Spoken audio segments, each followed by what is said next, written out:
Hi everyone, travel addict guy here. I've got some new news, breaking news regarding the Spain crisis. It's official, guys. Reopening will start on May the 9th, this Sunday. The Junta de Andalucia's president, Juanma Moreno, said the region will begin a gradual easing of restrictions on May the 9th without a night curfew or regional lockdown, and he is talking about Andalusia. On Sunday, the state of alarm in Spain will end. Prime Minister Pedro Sanchez's government will not extend the regime that allows the limitation of rights and freedoms in exceptional circumstances such as the health crisis. The end of the state of alarm will have immediate consequences. The main one is that the majority of curfews and perimeter lockdowns will end. Wow, thankfully it is about time. Without the state of alarm, any decision that restricts the free movement of the general public requires the backing in a law. So from Sunday onwards, these measures may only be adopted through judicial endorsement in the regional courts.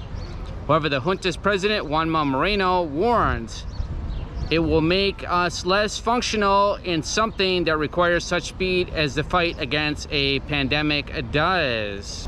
Moreno said that from May 9th, the regional governments will be naked in the hands of a judge and unable to take measures such as telling an infected person not to leave home or close a municipality or a province if they exceed 500 cases per 100,000 inhabitants. The Junta hoped that Prime Minister Sanchez would make a move to extend the state of alarm after the Madrid elections, but the central government has maintained its decision not to prolong it. Faced with this scenario, Andalusia is working on a gradual plan to ease restrictions, according to Moreno, who was speaking this Wednesday during an event in Granada. Here we go again with the but not everything will change. The regional governments have powers to modify the hours of commerce and hospitality. Although the Junta has not yet announced that it plans to extend the current business closing time, which stands at 10:30 p.m., except for restaurants and bars that cannot accept new customers after that time, but may close at 11 p.m. Moreno justifies maintaining the current restrictions because the virus has not gone away and people continue to get infected, suffer, and die every day. Well, that is what they always say. What does this mean exactly? All the restrictions will go away this Sunday. There will be no more travel restrictions and there will be no more curfew. So you can stay out as late as you want and you can travel to wherever you want in Spain. But they still have the power to close down restaurants, bars, nightclubs, that kind of thing, and it depends on the municipality. Okay, I've talked about the virus rates in recent videos and everything has been on the improve, and here's an article to prove that. The virus incident rate drops below 200 in Andalusia and registered recoveries approach 500,000. The rate in the region has not been below the 200 threshold since April the 9th. The Andalusian region has registered 1,222 new cases of virus this Wednesday, May the 5th, some 210 more than the day before, according to data from the Junta's Ministry of Health, which also adds 15 deaths, 7 fewer than Tuesday and 4 fewer than a week ago. The cumulative incidence rate of the C19 in the region has fallen for the 15th consecutive day and stands at 197.8 cases per 100,000 inhabitants in the last 14 days. Some 8.7 points below this Tuesday's figure and 25.2 points below the rate registered last Wednesday. The region's rate has not been below the 200 threshold since April the 9th, when it was 190. The 1,222 infections recorded this Wednesday followed the 1,012 infections on Tuesday, 1,706 on Monday, and Sunday, 1,356 on Saturday. 1,604 on Friday, 1,698 on Thursday, and 1,484 last Wednesday. By province, Seville has again added the highest number of infections with 372. Wow, what is going on there in Sevilla? Wow. And they have all those restrictions, guys, all those mask rules, and they still have the highest infection rate. So there's just another proof that the masks don't work, in my opinion. Followed by Granada with 276, Malaga with 184, Jaén with 96, Cordoba with 89, Cádiz with 88, Huelva with 71, and Almeria with 46. On the improve, and that is the direction that we want to go, and that is great news heading into a reopening. So let's see how long it holds, and I'm sure they're going to see a bit of a spike. It is just normal when you reopen things, so let's hope that the politicians do not overreact like they normally do. Okay, this is in the news, the Spain elections, and the winner was a landslide victory for Partido Popular, the Popular Party in Madrid regional elections. Isabel Díaz Ayuso gained more seats than all the left-wing groups put together in an election that has led to Podemos leader Pablo Iglesias quitting politics. Wow, a lot of things going on here. Isabel Díaz Ayuso has chalked up a landslide victory in the regional election held this Tuesday in Madrid. The conservative Partido Popular candidate maintains her control over the regional government, more than doubling her 30 seats to a total of 65. This falls just 4 short of an overall majority, although a far-right group, Vox, listen how they call it far-right. Wow, it sounds like the narrative in America with the mainstream media calling the Republicans far-right and such. So let's just go with the right. On the right side of politics, group of Vox, holding 13 seats, has already pledged its support. Ayuso has won more seats than all the left-wing parties put together. The socialist PSOE candidate, Ángel Gabilondo, admitted defeat after dropping from 37 to 24 seats, the same result obtained by Más Madrid, a regional group that won 20 representatives in the regional parliament in 2019. Left-wing Unidas Podemos, whose campaign was headed by party leader Pablo Iglesias, gained 10 seats.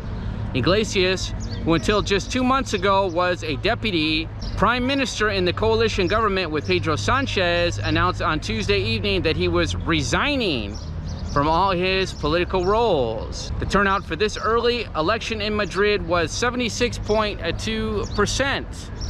So a very, very high turnout this year, and no wonder, a lot is at stake. Here's an interesting article here about the Costa del Sol. Costa del Sol businesses wait in suspense for the return of key British tourists. It is still not known what quarantine restrictions holiday makers to Spain may face when the UK allows leisure travel abroad. The British tourist is key to the Costa del Sol and vital to help save the summer season. However, days before the UK launches its traffic light travel system, who thought of this, guys? Traffic light now, wow. Businessmen on the coast are waiting in suspense to learn what color red, amber, or green. Wow, now we have a stoplight to tell us if we can come and go. Will be applied to Spain when Britons will be allowed to take holidays abroad from May the 17th. There is a fear that the Spanish mainland could be placed in the amber bracket. Oh no,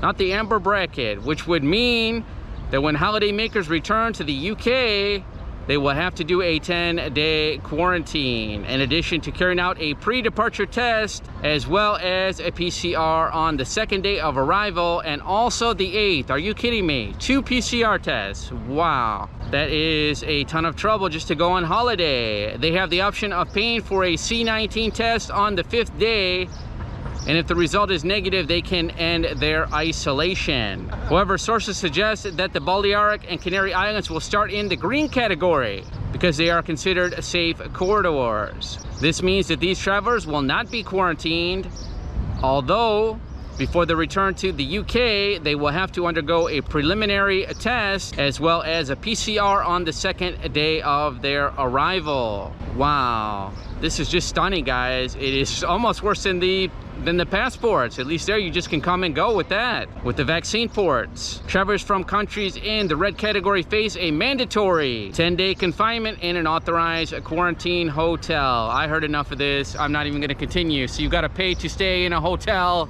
It's called Hotel Hell in the UK. Hotel Hell. I'm thinking right now of Gordon Ramsay and what he would be saying to this. Fuck all, something like that. You gotta be kidding me. Just crazy news, guys. That is stunning. They want you to stay in Hotel Hell and pay for it on your return to the UK. So this was a good one here. Wanted British man, 79 years old, skips a police checkpoint and sparks a high-speed chase. One of the officers had to leap out of the way to avoid being injured during the incident on the Costa del Sol. A British man, 79, has been arrested by police on the Costa del Sol after he accelerated away from a police checkpoint and sparked a high-speed chase. Wow, almost something you would see in a movie. The events unfolded last week in Benalmádena, when one of the police officers had to jump out of the way to avoid being hit by the wanted man's vehicle. According to SUR sources, the pensioner carried out different evasive maneuvers in order to prevent the police from catching up with him. Wow, a crafty old man there. When they did finally stop him, they found out that he was using someone else's driving license and additionally had illegally modified the car's number plate. Uh-oh, that will get you in trouble there. The officers arrested him on charges of document falsification, resistance and disobedience, as well as for reckless driving. I'm surprised they didn't hit him with the mask rule as well. However, the British man still hid a secret, which was likely the motive for him trying to evade the National Police control. When the officers entered his data into the police database, the 79-year-old's details were flagged with an alert. The man had an arrest warrant against him and faces a prison sentence for drug trafficking. Well, I guess his Spanish holiday is just about done for there, guys. That was a big mistake. Here is some more positive news regarding the vaccinations. Spain meets their first C-19 vaccination goal. 5 million immunized with both doses. The government has reached its objective for the beginning of May, while the virus incidence rate falls slightly after remaining stable for 14 days. Spain has reached its first vaccination goal to have 5 million people vaccinated, with the 2 doses required for full protection by the first week of May. As of Monday, 5,098,903 people had received 2 shots of the vaccines made by Moderna, Pfizer BioNTech, and Oxford AstraZeneca.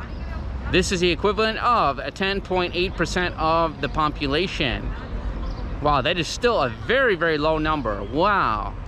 The regions which are in charge of the vaccination drive, as well as containing the pandemic in their territories, have administered 17.1 million doses, 97.3% of the total received. On April 6, Spanish Prime Minister Pedro Sanchez sat down a series of vaccination goals on the way to reaching the final objective of having 70% of the population immunized by the end of August.